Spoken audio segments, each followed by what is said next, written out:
A bombshell report out tonight alleging the FBI was involved in a giant cover-up to protect the Biden family and sway the 2020 election and possibly 2022.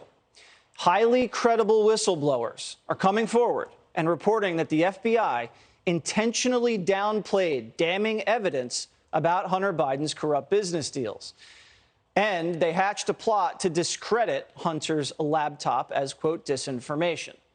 We're learning federal agents were allegedly told to stop any damaging investigations into Hunter Biden.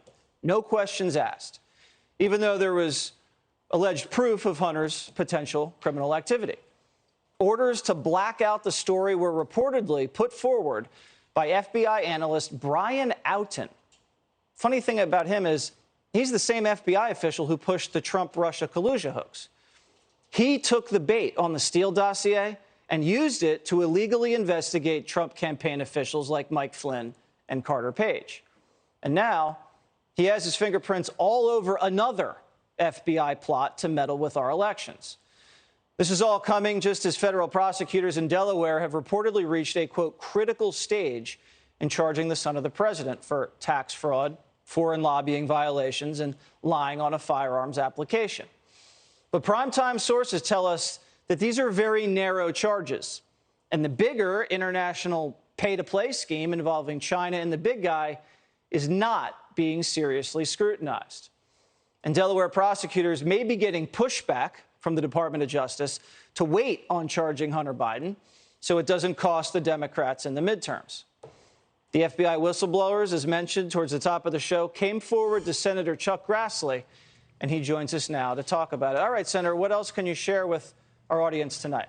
Well, you've covered the top line of it. A little bit more detail is that they had people making decisions on what should be investigated or start to investigate or not investigate, and what to shut down an investigation had political bias in it. It's as simple as opening a case against Trump that was based on fuzzy liberal newspaper reports. It was a good reason to advance the investigation. But when it come to Hunter Biden, with plenty of concrete information, it was shut down. It's pretty simple. And we have evidence that some of these people have exhibited this political bias over a long period of time, because there's a guy by the name of Tebow that the whistleblowers told me about. I took it directly to Ray. I guess he had done this when we issued a press release on it, but I talked to him about it to thank him, because he moved that guy out of the decision-making of which investigation should go ahead and which one should be stopped.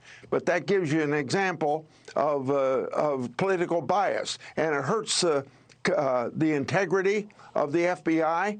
The people of the United States ought to have really good feelings about the FBI.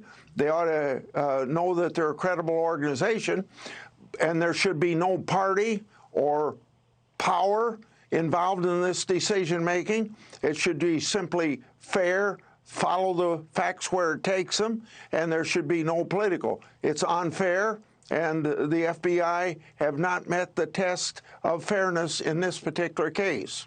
Can you give me one-word answer here? Do you trust FBI Director Wray's ability to handle this case with Hunter Biden?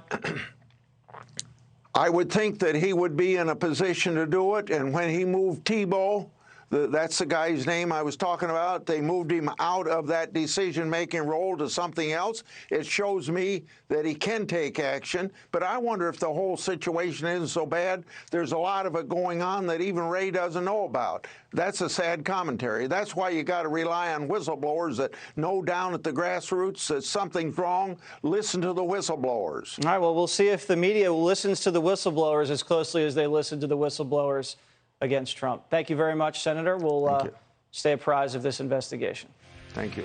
Hey, Sean Hannity here. Hey, click here to subscribe to Fox News YouTube page and catch our hottest interviews and most compelling analysis. You will not get it anywhere else.